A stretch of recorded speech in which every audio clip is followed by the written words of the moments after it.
अगर आपको भी दिल का अटैक हो चुका है, आप दिल के मरीज़ हैं या आपको स्टंट डला हुआ है, तो ये बातें आपके लिए बहुत ज़रूरी हैं। वो कौन सी ऐसी 5 चीज़ें हैं जो आपके लिए बहुत इम्पॉर्टेंट हैं और ये 5 गलतियाँ आपने बिल्कुल भी नहीं करनी। बिस्मिल्लाहिर्रहमानिर्रहीम। अस्सलाम वालेकुम दोस्तों, मेरा नाम डॉक्टर हामिद है। मेरी स्पेशलिटी दिल, उसके अमराज, शुगर और ब्लड प्रेशर है। दिल के मरीज़ अगर ये 5 गलतियाँ ना करें तो वो आने वाली किसी भी परेशानी से बच सकते हैं। नंबर 1 गलती कि दिल के मरीज़ अक्सर अटैक आने के बाद जब हस्पताल के अंदर दाखिल होते हैं और छुट्टी होके जब घर में आती है, वापस आते हैं, तो ऐसे मरीज़ों को क्योंकि अफाका हो जाता है, अस्पताल में जो दवाइयाँ इंजेक्शंस लगते हैं उनकी वजह से वो बिल्कुल ठीक हो जाते हैं। तो वो ये समझना शुरू कर देते हैं कि शायद हम बिल्कुल ठीक हो गए हैं। तो वो 1 या मैक्सिमम 2 टाइम्स दवाइयाँ लेने के बाद दवाइयाँ छोड़ देते हैं बिल्कुल। वो ज़हन में ये गुमान कर लेते हैं कि हम ठीक हो गए हैं, हमारा मसला ठीक हो गया है। वो पूछना गवारा नहीं करते डॉक्टर से। वो क्यों गवारा नहीं करते पूछना?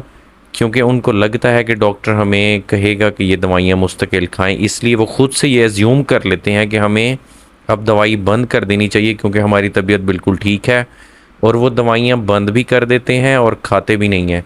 पता जब चलता है जब दूसरा अटैक आता है, मरीज़ को अस्पताल के अंदर आता है, जब उनसे पूछते हैं कि आपने दवाइयाँ क्यों बंद कर दी, तो वो कहते हैं डॉक्टर साहब तबीयत जो ठीक हो गई थी बिल्कुल इसलिए बंद कर दी। क्या आपने किसी डॉक्टर से पूछा? वो कहते नहीं, पूछा नहीं डॉक्टर साहब, पूछना चाहिए था आपको। इसलिए मैं आपको बता रहा हूँ कि अटैक के बाद आपने दवाई बिल्कुल भी नहीं बंद करनी। अक्सर मरीज़ नॉन अफोर्डिंग होते हैं, वो जो दवाइयाँ नहीं ख़रीद सकते।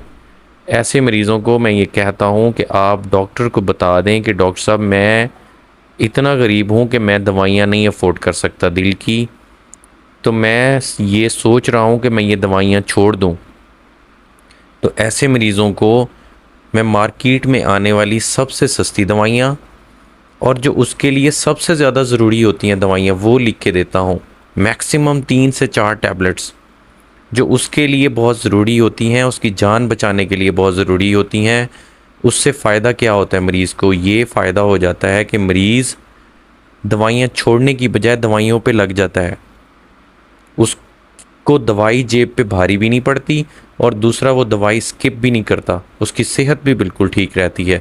इसलिए दवाई छोड़ने की बजाय अपने डॉक्टर से ये कहें कि डॉक्टर साहब मैं दवाई छोड़ने की बजाय मुझे कोई ऐसी दवाई तजवीज़ कर दें जो मेरे लिए सबसे ज़्यादा ज़रूरी हो, ताकि मैं छोड़ने की बजाय उन दवाइयों पे रहूं जो मेरे लिए सबसे ज़्यादा ज़रूरी हैं।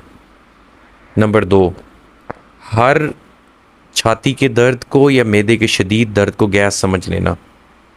दिल का अटैक आने के बाद भी लोग बाज नहीं आते, फिर भी वो हर छाती के और मैदे के दर्द को गैस समझ रहे होते हैं। हालांकि दिल वार्निंग दे रहा होता है अंदर से, वो आपको सिग्नल्स दे रहा होता है अंदर से कि ये दिल का मसला है, ये दिल का मसला है, ये दिल का मसला है।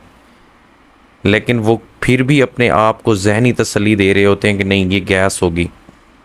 साशे पी रहे होते हैं, इनो पी रहे होते हैं, गैस की सिरपें पिए जा रहे होते हैं, लेकिन जो चीज़ नहीं इस्तेमाल कर रहे होते वो दिल की दवाइयाँ हैं। अगर आप कभी दिल के अटैक वाले मरीज़ को, ऐसे मरीज़ को जिसने दवाइयाँ छोड़ी हुई हूँ देखें, तो ऐसा मरीज़ शॉपर उठा के फिर रहा होगा गैस की दवाइयों की, और उन गैस की दवाइयों में 5-5 गोलियाँ और 2-2 सिरपें शामिल होती हैं। जब उनसे हम पूछते हैं कि इतनी सारी दवाई आप क्यों ले रहे हैं, तो वो कहता है डॉक्टर साहब गैस की वजह से। ये वो मरीज़ होता है जो दिल की एक गोली खाना भी पसंद नहीं कर रहा होता, लेकिन गैस की 5-5 गोलियां और 2-2 सिरपें चढ़ा लेता है सिर्फ अपने आप को जहनी तसल्ली के लिए। ये बिल्कुल ऐसे है जैसे कबूतर बिल्ली को देखकर आंखें बंद कर लेता है कि शायद ये मुझे नहीं खाएगी। भाई मेरे, ये खाएगी आपको। आप आंखें बंद कर लें या आंखें खोल के रखें, इसका काम है खाना आपको। आप कब तक आंखें बंद करके रखेंगे? इसको कबूल करना पड़ता है, इसको गैस नहीं समझना होता। और तीसरी गलती ये करते हैं मरीज़ कि जब भी दिल का अटैक होगा मरीज़ों को तो फ़ौरन से भागे आएंगे डॉक्टर साहब के, डॉक्टर साहब परहेज़ बताएं, परहेज़ बताएं। वो डॉक्टर से या अमले से या लगे हुए चार्ट उनकी तस्वीरें बना रहे होंगे और आपसे पूछ रहे होंगे, everyone will be concern हर बंदा, हर फैमिली का एक एक पर्सन आके पूछेगा कि डॉक्टर साहब परहेज़ बताएं, परहेज़ बताएं। लेकिन जैसे ही अस्पताल से मरीज़ घर जाता है, एक हफ़्ता तो उसको उबली हुई सब्ज़ियाँ और बाकी चीज़ें खिलाएंगे, लेकिन जैसे ही तबीयत मामूल पे आएगी, उसके बाद वही मुरगन खुराकें, वही चिकनाई वाली चीज़ें, वही ऑयल वाली चीज़ें, वही ठूंसना शुरू कर देते हैं मरीज़। और क्यों ठूंसना शुरू कर देते हैं, उसकी वजह ये है कि वो समझते हैं कि अब क्योंकि मसला बेहतर हो गया है तो अब ये मसला दोबारा नहीं होगा, ये दोबारा भी होगा और ऐसा होगा कि फिर आप याद रखेंगे। क्योंकि ये हम अपना तजर्बा बता रहे हैं आप सब लोगों को, और रोज़मर्रा ऐसे मरीज़ देखते हैं। इसलिए ऑयल वाली चीज़ें और नमक वाली चीज़ें, इनका मुकम्मल परहेज़ है आपका। नमक हल्की फुल्की मिकदार में आप इस्तेमाल कर सकते हैं, इतना कि आपको सालन खाया जाए, और ऑयल भी हल्की फुल्की मिकदार में आप इस्तेमाल कर सकते हैं, लेकिन आपने डबो के नहीं खानी। चौथी गलती ये करते हैं मरीज़ के, अक्सर अटैक आने के बाद हल्की फुल्की वॉक और वर्जिश इसको बिल्कुल ही ख़त्म कर देते हैं। आप जब अस्पतालों के अंदर देखें मरीज़ों को तो वो व्हील चेयर पर उठा के लेके आ रहे होते हैं जब फॉलोअप के लिए पेशेंट आ रहा होता है। तो मैं हमेशा मरीज़ों को कहता हूँ मेरे भाई व्हील चेयर छोड़ दें, क्योंकि व्हील चेयर फालिज वाले मरीज़ों के लिए है, माजूर मरीज़ों के लिए है, ये आपके लिए नहीं है। आप दिल के मरीज़ हैं, आप चल के आएँ। आप जब तक चल के नहीं आएंगे हमें कैसे पता चलेगा कि आप ठीक हैं या नहीं हैं। आप चल के आएंगे तो हमें तसल्ली होगी और हम आपका चेकअप भी अच्छे तरीके से करेंगे। वॉक आप अपने डॉक्टर के मशवरे से अपनी बीमारी के हिसाब से हल्की फुल्की कंटिन्यू करें। औरतें ख़ास तौर पे बेड पकड़ लेती हैं, मर्द तो फिर भी जिगरे वाले होते हैं, हौसले वाले होते हैं, वो फिर भी बर्दाश्त कर जाते हैं, कुछ दिन बाद चलना फिरना शुरू कर देते हैं। लेकिन कुछ औरतें वो बेड पकड़ लेती हैं, वो उठना भी खुद से गवारा नहीं करती, दो दो बंदे पकड़ के उठा रहे होते हैं उनको, दो दो बंदे पकड़ के व्हील चेयर पर बैठा रहे होते हैं। पानी भी अपने हाथ से नहीं पी रहे होते लोग, रोटी भी दूसरों के हाथ से खा रहे होते हैं।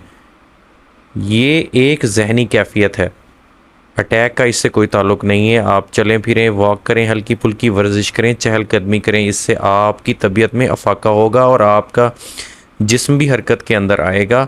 फिर आप अपने डॉक्टर के मशवरे से वॉक भी कर सकते हैं 20 से 25 मिनट।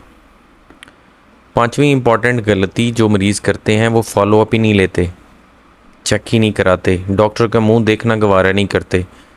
वो कहते हैं इतने डरावने वार्ड से होके आए हैं, दिल के अटैक के वार्ड से, अब दिल नहीं करता दोबारा जाने का, डॉक्टर को दिखाने का, चेक करवाने का, डॉक्टर को गवारा नहीं करते। अक्सर मरीज़ या तो दवाइयाँ छोड़ देते हैं या फिर दवाइयाँ जो खाते रहते हैं वही जो डिस्चार्ज के टाइम उनको दवाइयाँ लिखी हुई होंगी वही लिस्ट हर स्टोर से ले ले के खाते रहते हैं। उनका नुकसान क्या होता है कि अक्सर उसमें दिल की रफ़्तार कंट्रोल करने वाली दवाइयाँ चल रही होती हैं, ब्लड प्रेशर कंट्रोल वाली दवाइयाँ चल रही होती हैं, तो उससे उनकी दिल की रफ़्तार या तो कम हो जाती है या उनका ब्लड प्रेशर डाउन हो जाता है।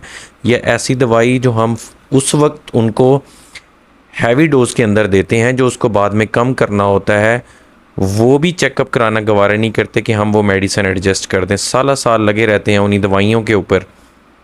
तो आपने अटैक के बाद फॉलोअप रखना है दिल के डॉक्टर के साथ, और उससे पूछना भी है कि डॉक्टर साहब हमने कब चेक करवाना है आपको, अब किसी और टेस्ट की ज़रूरत तो नहीं है। आखिर में ये बात याद रखें कि दिल के मरीज़ को दिल के अटैक से ज़्यादा अपनी आदतों से ख़तरा होता है। हमेशा मरीज़ की आदत उसको अस्पताल तक पहुंचाती हैं। ये 5 गलतियां आपने, आपके रिश्तेदारों ने और आपके घर वालों में से अगर कोई दिल का मरीज़ है तो उस तक ये बात पहुंचानी है, ये वीडियो शेयर करनी है उस तक, ताकि वो इन गलतियों से बाज आ जाए। अस्सलाम वालेकुम वरहमतुल्लाह।